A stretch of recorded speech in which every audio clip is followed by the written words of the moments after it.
Greetings and welcome to the YouTube Patriot Training channel. My name is Clay Howell. I'm the owner of Patriot Training and the head firearms instructor. And many people over the years have been asking me to become a content creator on YouTube. Well, I don't know about all that stuff, but I do know that there are several things that I could make some very good YouTube videos about. And this is the venture into that endeavor. So without further ado, let's talk about the first topic on the list. And that is certifications.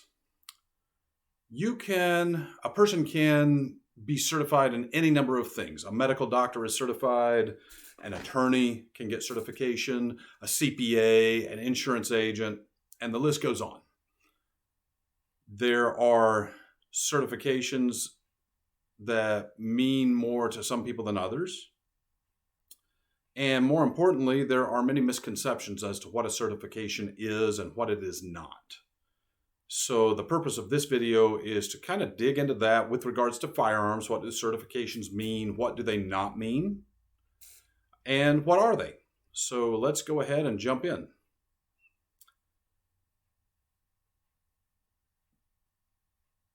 To be certified in an industry, say as a doctor, lawyer, CPA, what have you, oftentimes there is a minimum amount of training and or education that must be achieved. And many times there is also some sort of an evaluation. Let's see where your skills are, that sort of thing. So training and evaluation are the two primary criteria in certification. Without a doubt, there are many other criteria that might have to be met just depending on the industry and the certification that you're seeking. In the firearms world, who certifies firearms instructors? Well, I can tell you that I'm an NRA certified rifle instructor, an NRA certified pistol instructor, and a state of Tennessee certified handgun carry permit instructor. The NRA is possibly the single most recognized entity that certifies firearms instructors. Like them or hate them, everybody knows who they are. The state of Tennessee certifies firearms instructors, specifically in the areas of handgun carry permits in the form of armed guard license holders. And also there is POST, Peace Officer Standards and Training. There are POST certified instructors as well. Recently, the USCCA has created an instructor certification program. From what I've seen, from what I've interacted with certified USCCA instructors, it's a legitimate program. It's very good. And I do know that here in Tennessee, that meets the minimum requirement for certification to become a handgun carry permit instructor. I do have friends that are firearms instructors that is their certification, and they were able to get the carry permit certification based on that as well. So definitely a newer venture. A very few other organizations also certify instructors. One of the more recognizable in the firearms industry is Rangemaster. And make no mistake, being a Rangemaster certified instructor is no joke. That is a very stout course of fire. Very rigorous program there. And it's one of those that people outside the firearms community have no idea as a rule of thumb who Rangemaster is. And within the community, pretty much everybody looks at Rangemaster and says, yep, if you're an instructor with Rangemaster, you are legit. No joke. So. And to be sure, there are other academies as well and other outfits that certify instructors within the firearms industry. Those are just some of the main ones. But what do these certifications mean? This is the real question, in my opinion. Many people will mistakenly believe that an NRA certification, for example, means that a person can teach just any sort of class that they are certified in. In other words, if I have an NRA rifle instructor certification, which I do, they believe that would certify a person to teach just whatever rifle kind of class they want to teach. And nothing could be further from the truth. The fact of the matter is that in order to become an NRA rifle instructor, for example, you must take NRA basic rifle, then you must take the instructor program, which also includes basic instructor training. And that class, once you receive the certification as an instructor, you are certified to teach NRA basic rifle. And frankly speaking, that's a very limited scope. And there are many people that their conception is that if you are certified to teach that, you're certified to teach any sort of rifle class that you wish. And nothing could be further from the truth. The fact of the matter is, though, that a person can teach any kind of rifle class they wish, and it's largely an unregulated industry, and there's pros and there's cons to that. There are some instructors out there that are better than others, but that's true in any profession. I'm not picking on the gun guys. But don't think that certifications make the instructor, and don't think that certifications break the instructor. I know some very good instructors who don't have certifications yet, and I know some people that have got certification lists as long as my arm, and they couldn't teach their way out of a wet paper bag, so to speak. So certifications do not make or break the individual. I will say this: anybody that wishes to be seen as a legitimate instructor needs to go ahead and get certified. That's for darn sure.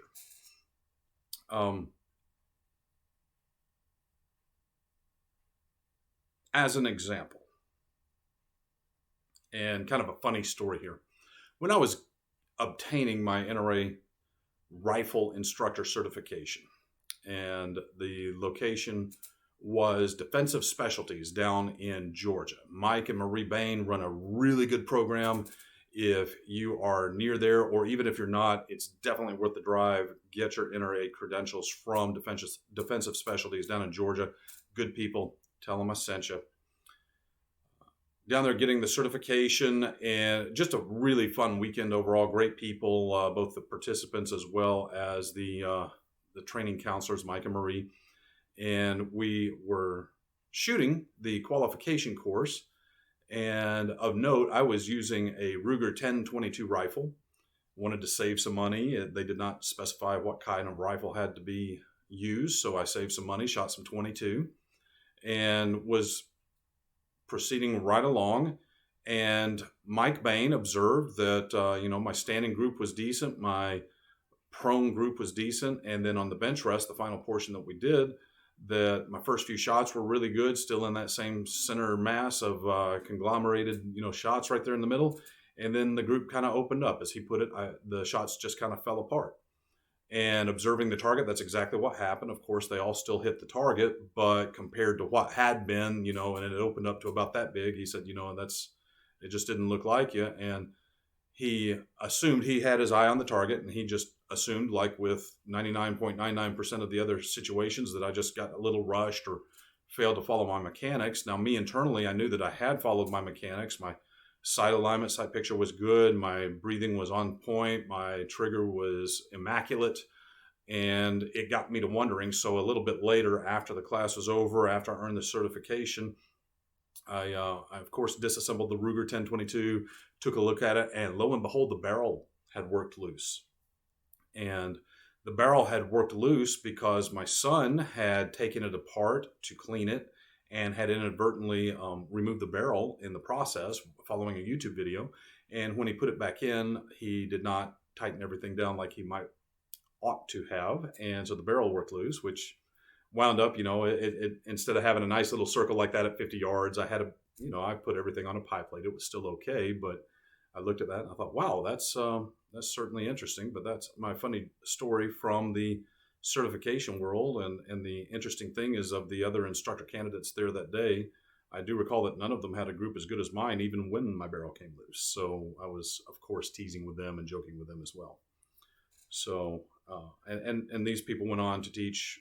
One gentleman was getting his certification to teach Boy Scouts. One was getting a certification so that he could teach rifle to military folks, as he was former military himself, and he was going to come back as a contractor and do that. So it did not make or break any of us as far as our skill. That class did not create any rifle skill that was not there before. Rather, it gave us each a credential for the Boy Scouts, for public teaching, for military teaching. It gave us those credentials so that we could venture forth into our profession as credentialed individuals, and that's good.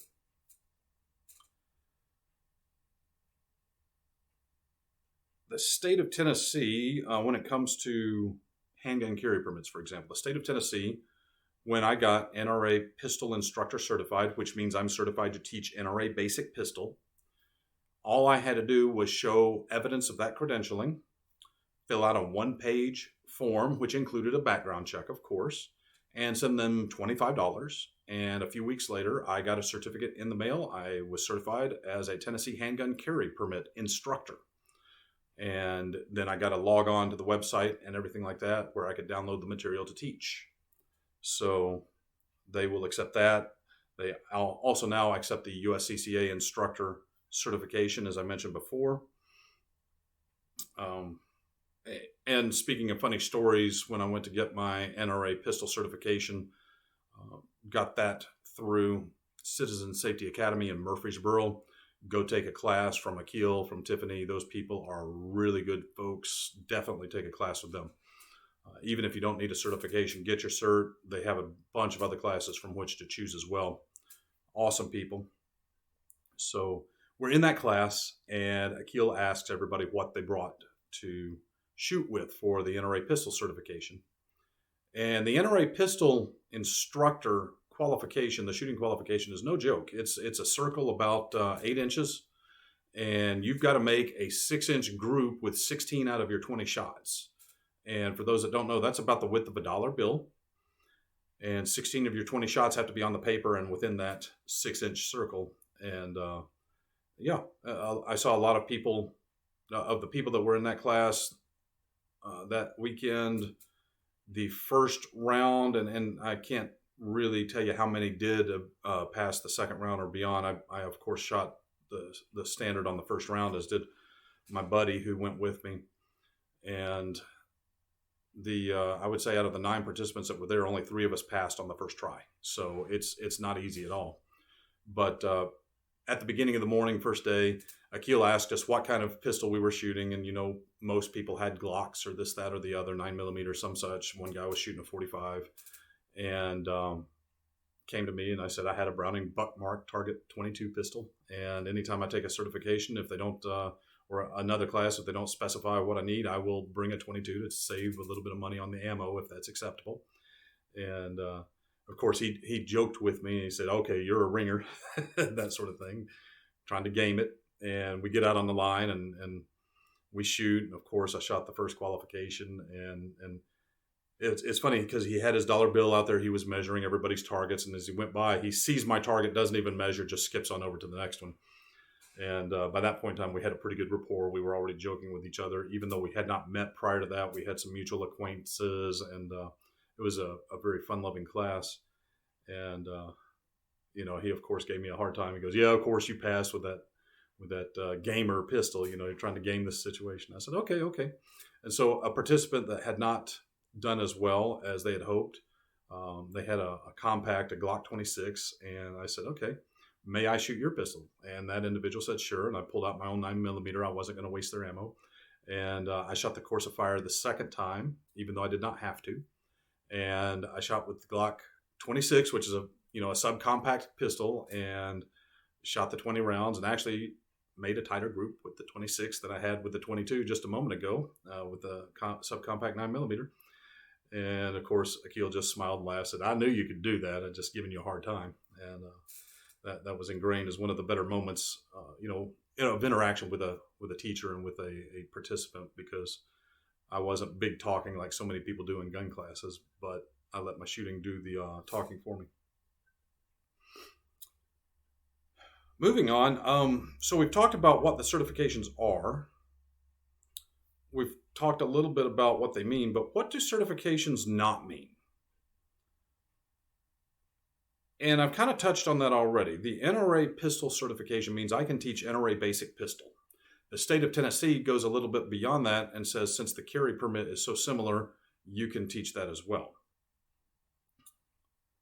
Many people believe that means I'm certified to teach any pistol class I want, and that's just simply not true. I cannot teach post-certification. I was not former law enforcement, and that is the number one requirement in the state of Tennessee to become a post-certified instructor, is I have to have 5 years prior law enforcement or the equivalent. So I can't just teach any old pistol class I want to. I certainly would not attempt to teach the material taught by another firearms academy. That's their material, and although I will most certainly borrow and steal, I will also give credit where credit is due, and I will not duplicate somebody else's work. Being certified does not mean that you're a competent instructor.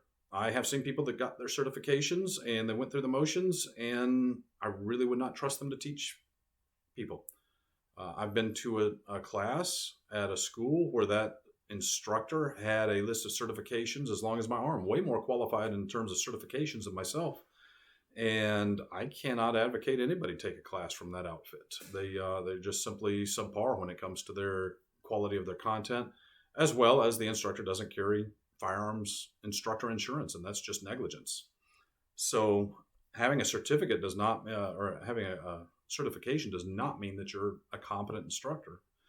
And by the same token, it does not mean that you're an incompetent instructor. There are many people, and I won't say many, there are a very few, and some of these are former or current military, and they look down at the NRA credentialing, and they say, well, all he is an NRA instructor. And that's a very poor attitude to take. And at Patriot Training, we don't allow that military elitism in the group at all.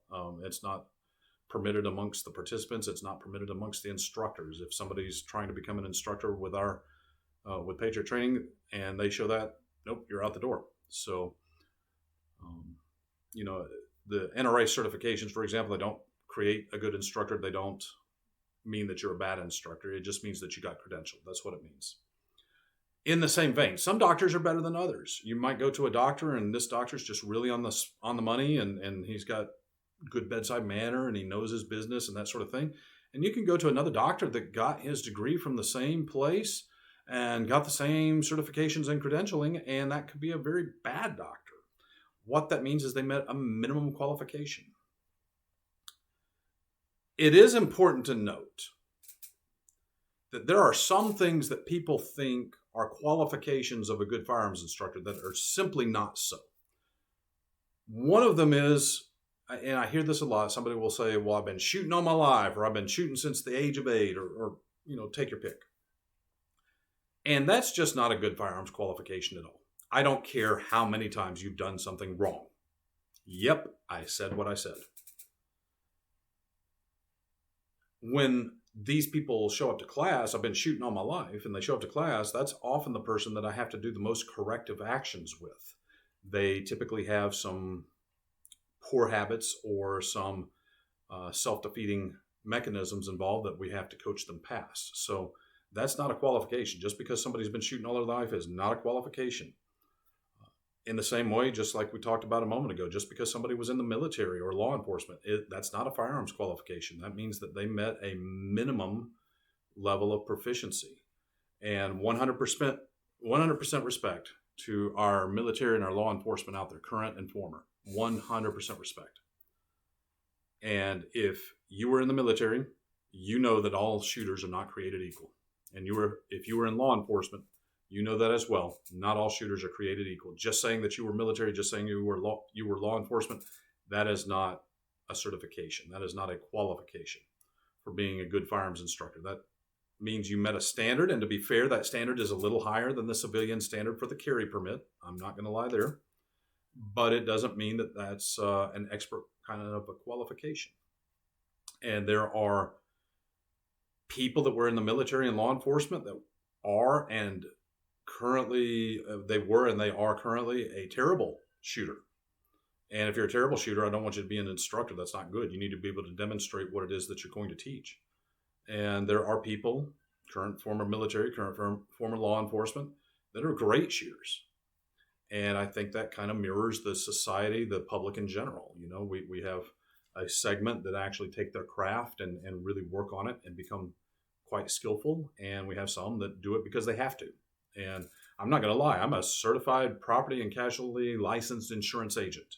And when I do my continuing ed, it's not because I want to, it's because I have to. So that's definitely something that you want to keep in mind.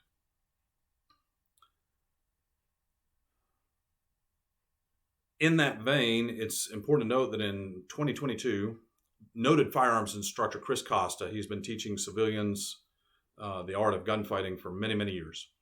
He took an entry-level class at Tactical Response. He took Fighting Pistol, and I'm a Tactical Response alumni. I have also taken Fighting Pistol. And Chris Costa went on YouTube, on a YouTube video, and said that everything he learned in the military, every last bit of it, from beginning to advanced, that he learned about pistol was covered in that Tactical Response 2-day class, in that civilian class. So make no mistake, civilian classes, especially these days, not only meet but often exceed what training somebody might have received in the military. And that's another thing to keep in mind as well. From an observation point of view, military and police, when they take my classes, as far as performers go, they are typically in the bottom third. There are occasional exceptions.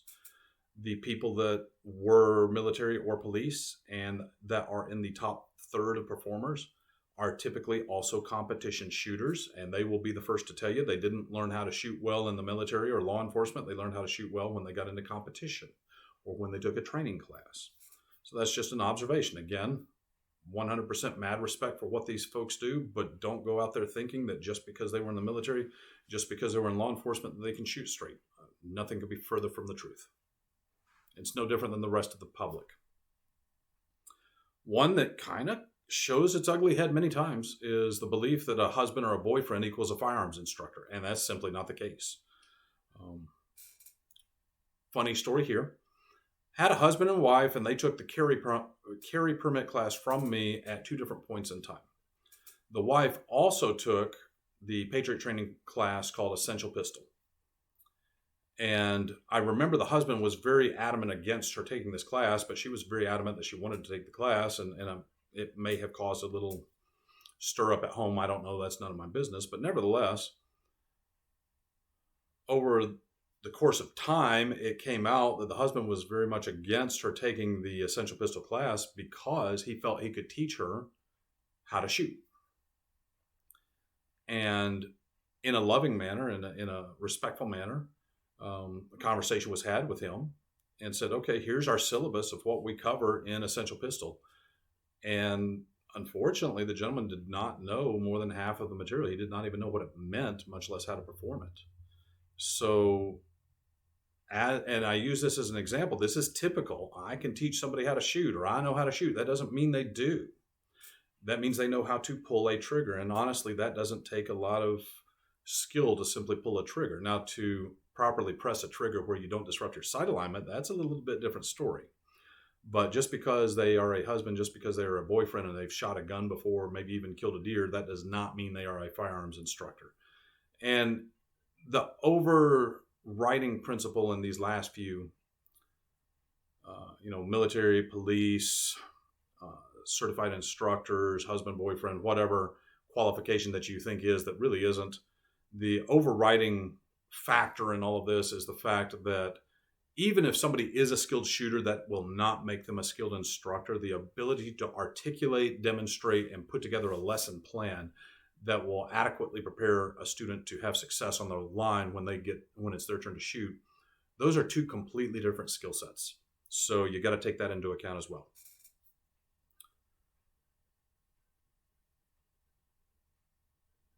One last little note on that anecdote from a moment ago. When they took the carry permit class, it just so happened that the wife shot better than the husband. And anybody who's taught or seen or been to a firearms class, they're not really surprised at me saying that, because all other things being equal, women listen to instruction better and then go do it. Men want to go prove themselves, and they're probably going to go try to prove themselves using the I've been shooting all my life. And that goes back to what I said. I don't care how many times you've done something wrong. So women come to class wanting to learn. Men come to class wanting to pass the class. So it's kind of an interesting, but that's a different video for a different day. In summary, certifications are what someone who is a true professional will use as a means of displaying commitment to professional development. And what I mean by that is, if you want to call yourself a professional firearms instructor and you are not certified, you need to go ahead and take that step. That is a basic baby step to take to become a professional firearms instructor. It is up to the practitioner to determine the skill level as well, not only with shooting the firearms, but also with shooting, not only with shooting the firearms, but also with teaching and conveying how to do that.